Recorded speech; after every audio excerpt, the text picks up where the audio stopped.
objects that are within the collection, if you remember that from last time. Then it comes back out to NS application main, to your main, and your main exits. So,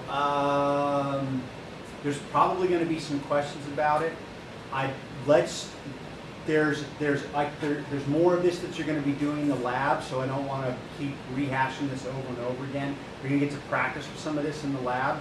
So we'll hold off on questions until after you dive into the lab, and if you still have questions, please feel free to ask. Cool?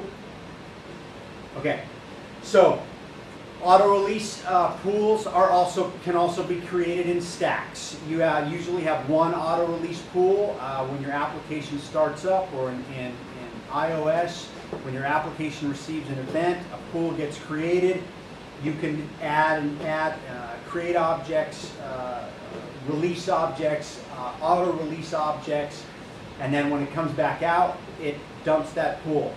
You can have levels of pools. So you can have your main pool, and then you can create another one, and then create another one. Any object that you add to the auto-release pool at that point, which is does anyone remember how to add an object to the auto-release pool? It's auto-release message, very simple. When you call that though, internally, it adds that object to the last pool that was created. What could be an advantage to doing this?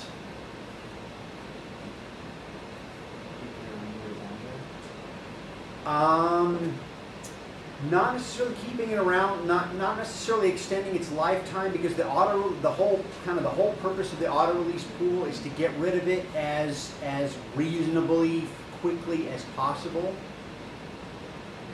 How about if you had a method, or had like an initialization object that generated like 1,000 objects, that quickly generated 1,000 objects that say maybe you needed to iterate or enumerate over, and process, get the results stored back in the object. You don't necessarily want to keep allocating, initializing, releasing, allocating, initializing, releasing. So you can allocate it, initialize it, auto-release, allocate, initialize, auto-release, and it's not going to spend the OSX isn't going to keep calling the deallocation routine every single time you allocate and release 1,000 of those objects. You can just stick them in the pool. When you come back out of your handler, when you come back to the top of your run loop, the pool goes away. Create a new pool, generate a ton of objects, stick them in the pool goes away. So it's a convenient way for you to, if you need to have a separate place that you want to say generate a whole bunch of objects, especially if you want to generate a whole bunch of cache coherent memories. You want to generate a bunch of objects that you don't necessarily want to push all of the rest of your objects out of cache memory, say they're temporary objects. Dump them in the pool with the auto release, then dump the pool, and you're good to go. You'll practice that today as well in the lab. So garbage collection, awesome, right? Solves all of our memory management problems. Yay! Not quite. So garbage collection is great. Prior to iOS 4, it wasn't available on the iPhone. It's still not recommended until you get to iOS 5 to use garbage collection on the iPhone. It's been available for the Mac for some time. However, these are some really important considerations to take into account if you want to move your application to garbage collection. You're going to see how to do that in today's lab. But here's some things, some kind of overarching big ideas to keep in mind when you're trying to decide if you want to move to strictly garbage collection model. So performance is the big one. Every time you allocate memory in a garbage collected environment, you also need to keep track of, you need a reference count under the hood for that object. You also, sometimes it keeps trees and tables for faster garbage collection. So you're going to get a memory allocation overhead. That's not quite so significant.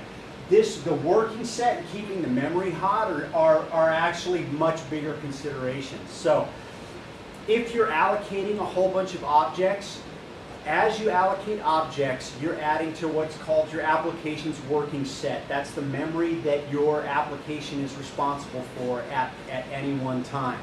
In a garbage collected environment, when you deallocate or destroy or go away right away, and typically it doesn't go away right away. Typically it gets added to a pool, like an auto-release pool, until it reaches a certain point or reaches a certain threshold, and then it'll go through and do the garbage collection.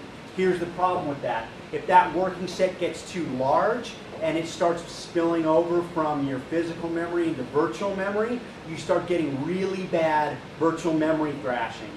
Your application starts to really slow down, especially if your allocations start outpacing the speed at which the garbage collector can go through and start releasing objects that it no longer has references to. The other problem with keeping the memory hot, as the garbage collector has to constantly keep running through the memory that you've allocated at some point to see if you're no longer using it, and there aren't any more references to it. To do that, it has to touch it. To touch it, it has to put it in. It puts it into the cache. So basically, you lose if you're using garbage collection and you have a lot of objects, especially if you have a lot of objects that you're releasing and allocating each time. You start to lose a ton of the cache benefits because you're constantly swapping pointers in and out of the cache as the garbage collector is running through trying to figure out what to get rid of. The garbage collector is usually threaded as well, so it's usually running in the background of your application. It's taking cycles. You don't get garbage collection for free. It doesn't necessarily happen at one specific time. So typically what happens is the garbage collector is running in the background and sharing CPU time with your own process. That's cool if you're a single threaded application, no worries, right? You got multiple cores. That's changing very rapidly. People, even a lot of the foundations and some of the COCO foundation classes, you'll see that they're already moving to a multi-threaded model for their own stuff, not let alone stuff that you guys might be writing. So you're going to take a performance hit with garbage collection regardless of whether or not it's actually freeing up memory. The other two big considerations is a lot of people, when they first start developing object-oriented applications, is they take into consideration when objects are alive and when they get released, and they depend on a deterministic time for an object creation and object release, and when memory gets released and when dealloc gets called. That doesn't happen in garbage collection. In garbage collection, when you lose references to an object and it's time to get garbage collected, it can be totally out of order than what you expect. You'll practice that you'll see that in the lab today. So you can no longer depend on the order in which objects get deallocated. What does that mean in terms of a hierarchy? If you have a hierarchy of objects, you can't depend on one object being released after another. It's non-determinate. I don't want to say arbitrary because it's not necessarily arbitrary, but it's non-deterministic, and you can't rely on that hierarchy of creation and destruction anymore. You're going to practice that in the lab today. And then if you want to keep an object around, you have to maintain references to it. If you ever lose a reference to an object, which means if you ever reassign a pointer that was pointing to a live piece of memory by accident, that object is now available for garbage collection. In non-garbage collected environments, this is a bug. If you lose reference to something and then gain reference back again, that's really poor programming style in general. But if you do that in a garbage collected environment, you're going to crash, because as soon as you lose that reference, that object is going to get collected and is going to disappear. So you'll see in the lab today how those work. ARC is talked about in the lab today too, so I'm not going to go into great detail. That's the automatic reference counting system that's going to be available in iOS 5 and the next release of the developer tools, the next release of the foundation, I believe. ARC is available to developers at the moment. For OS X or well, for the iOS 5? It's dependent on the version of Xcode, actually. Xcode 4.2 and beyond. Okay, so ARC is, just very quickly, parenthetically, ARC puts the reference counting system, puts the onus on the compiler.